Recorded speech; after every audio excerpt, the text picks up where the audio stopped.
Why women's don't want to date a red pill man, warning as grim male trend erupts. They say this as if red pill men want to date them. Like, you do realize that half of these red pill men have left the dating market entirely, and the other half don't want far left brainwashed feminazis? You saying you don't want to date them, like, it doesn't affect actual red pill men, okay? You know who this does affect, though? Average simp manginas that get accused of being red pill for having milquetoast takes.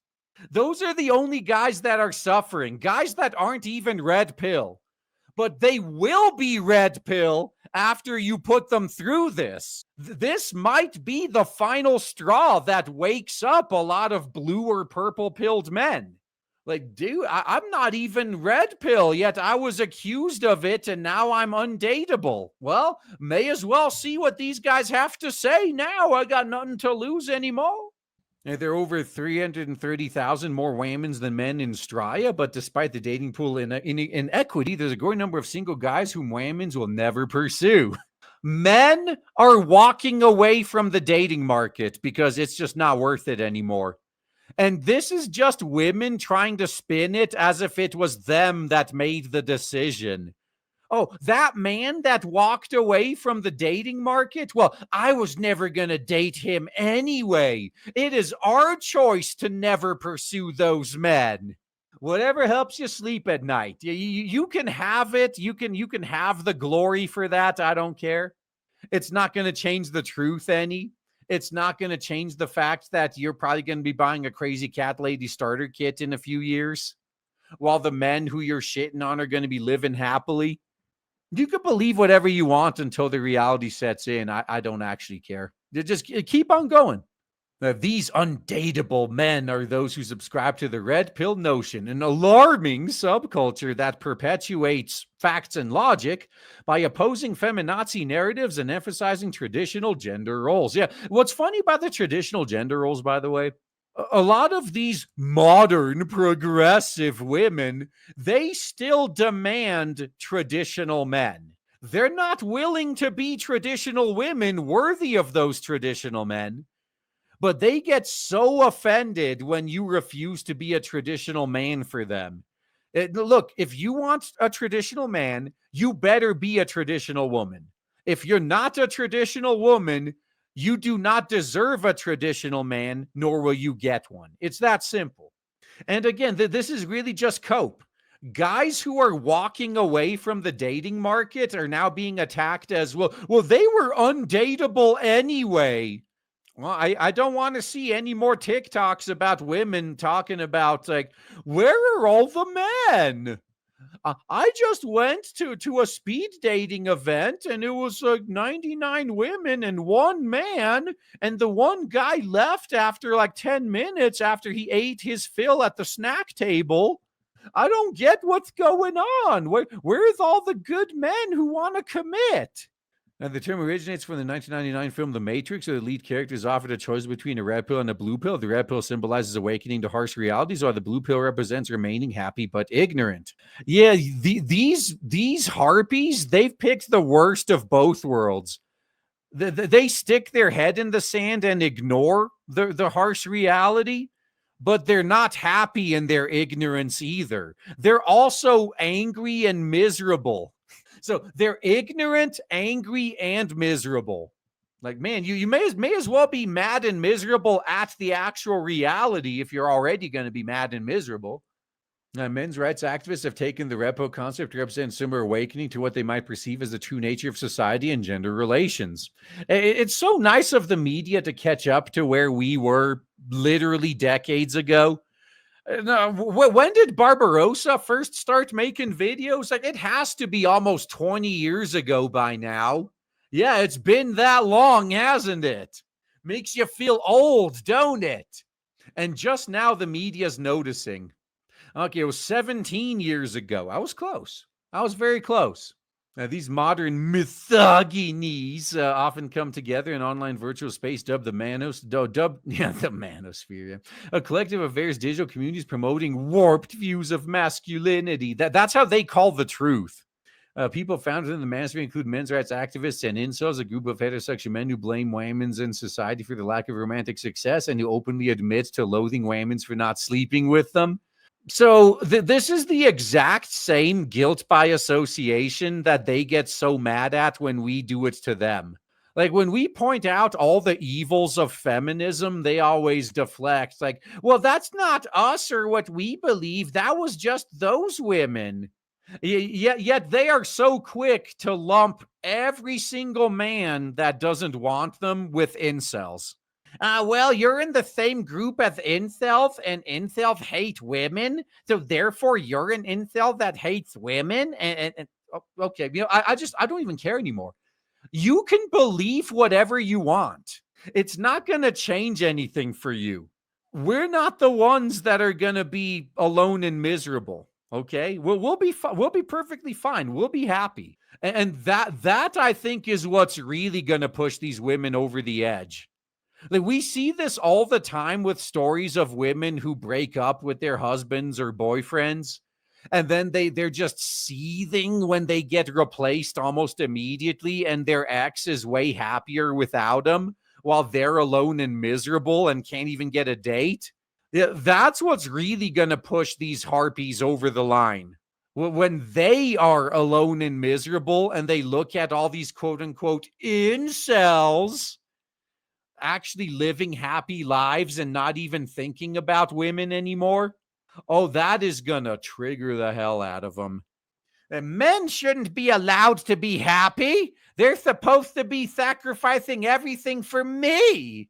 And while it's easy to brush off the rise of mainstream misogynies as internet fodder or a sensationalized storyline from a TV show, the data show it's seeping into every corner of culture, from social media feeds to Aussie classrooms. We've been trying to warn you guys about this for years. Like this is not new. Like every once in a while, the media cycles back and remembers we exist whenever they need an easy target to attack. But I remember these talking points from the dawn of my channel. We keep telling them that what was the manosphere, what was MGTOW in the past, what's just commonly all just called the red pill now. Unlike feminism, we don't need the permission and support of higher powers to exist. Feminism would not exist in a free market. If the government wasn't forcing feminism on everybody at gunpoint sometimes, the entire ideology would disappear.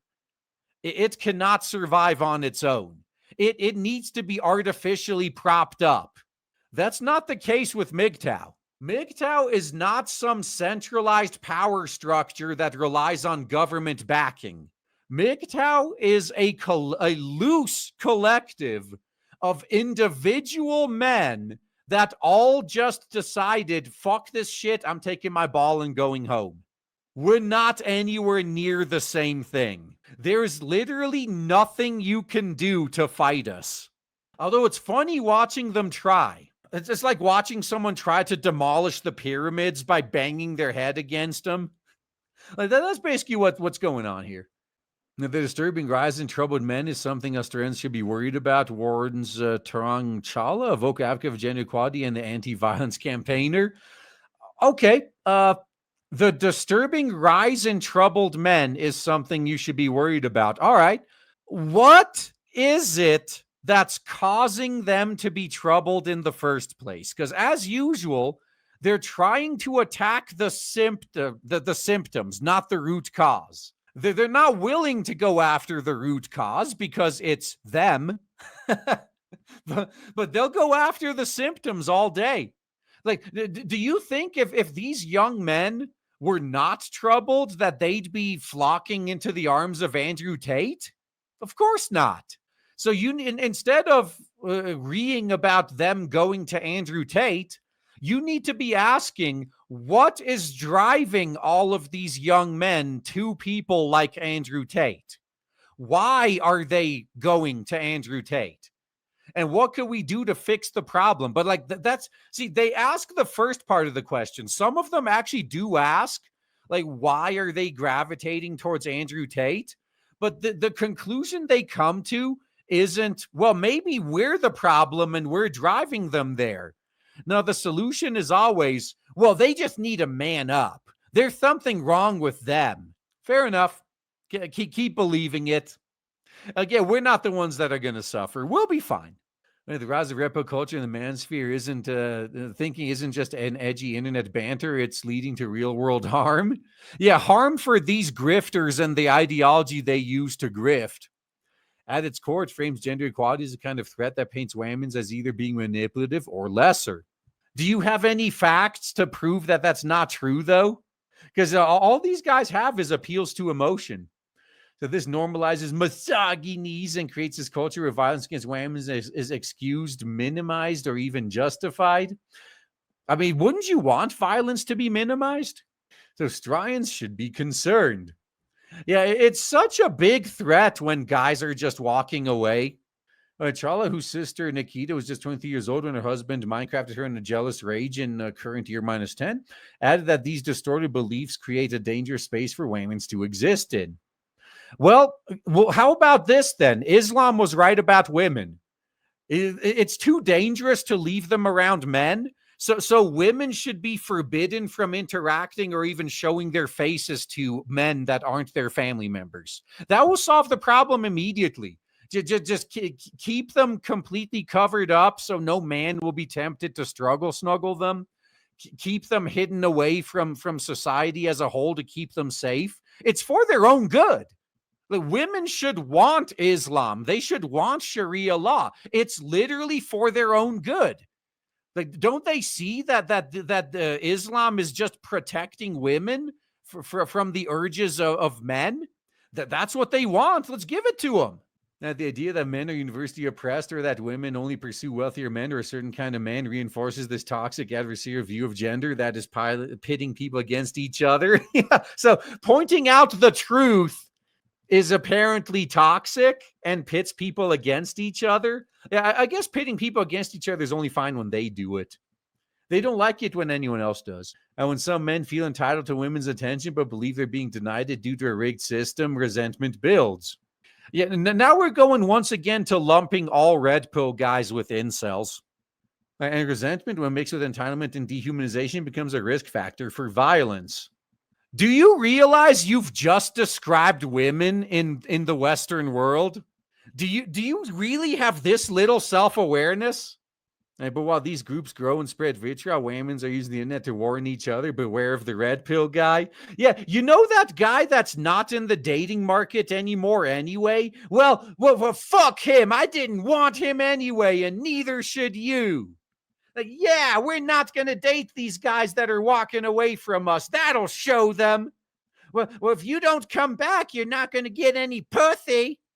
They say to the guys as they're flying on a plane to fucking Thailand.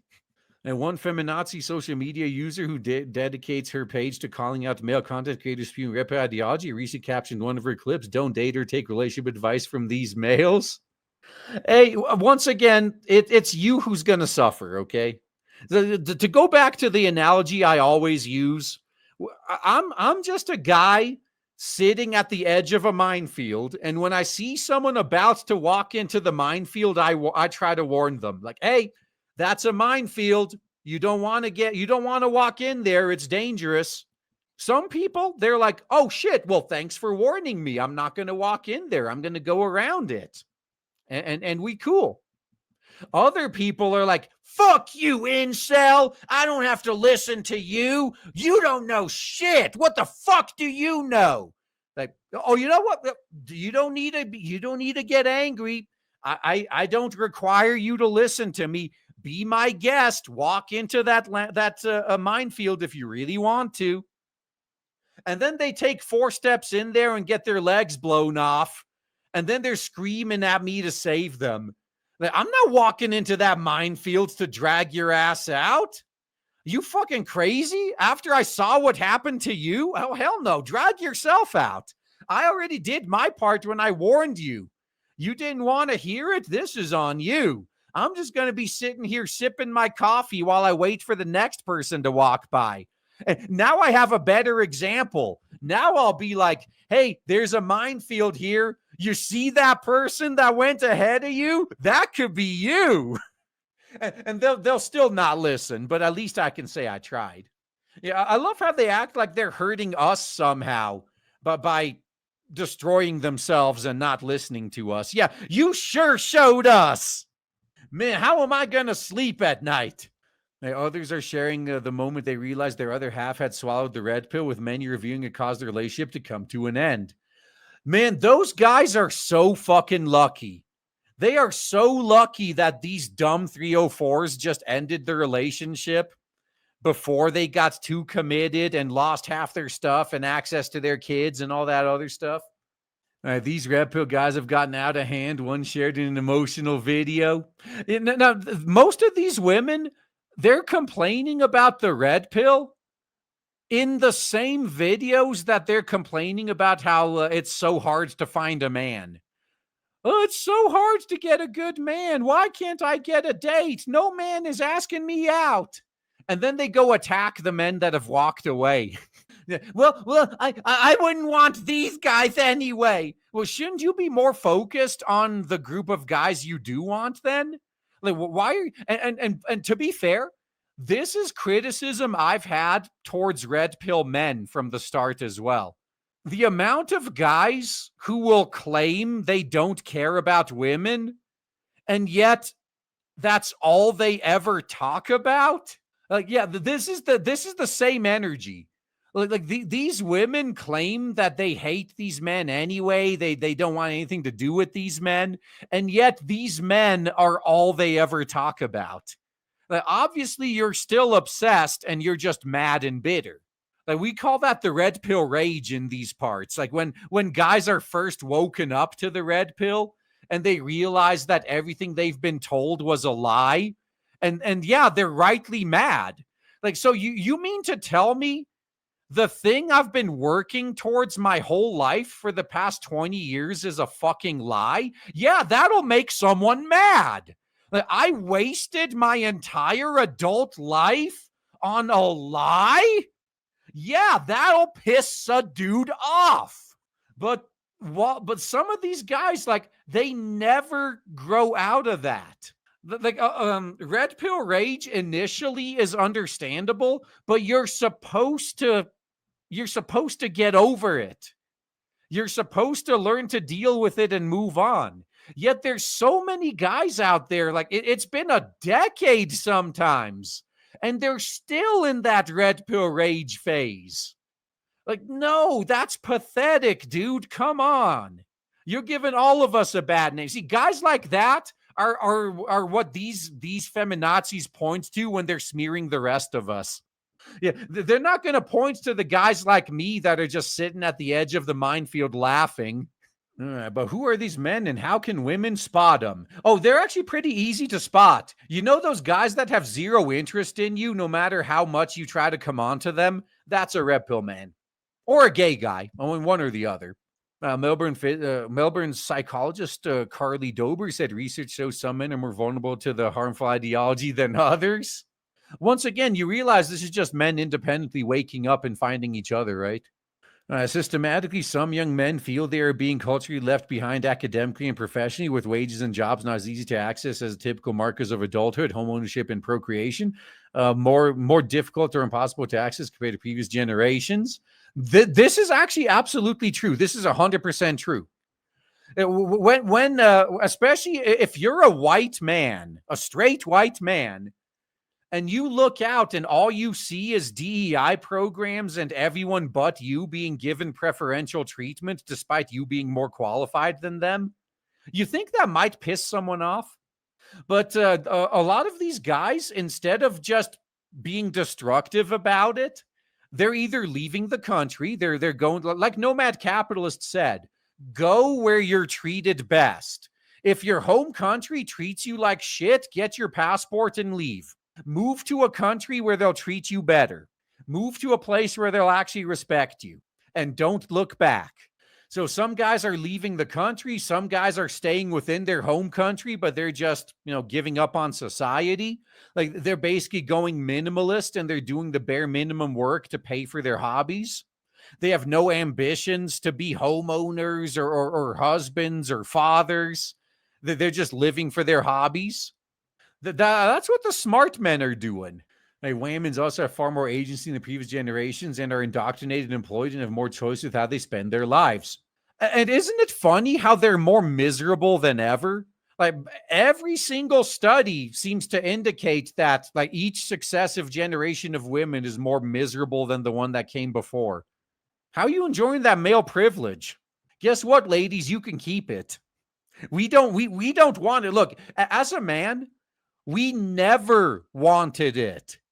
We did it for you, but that wasn't enough.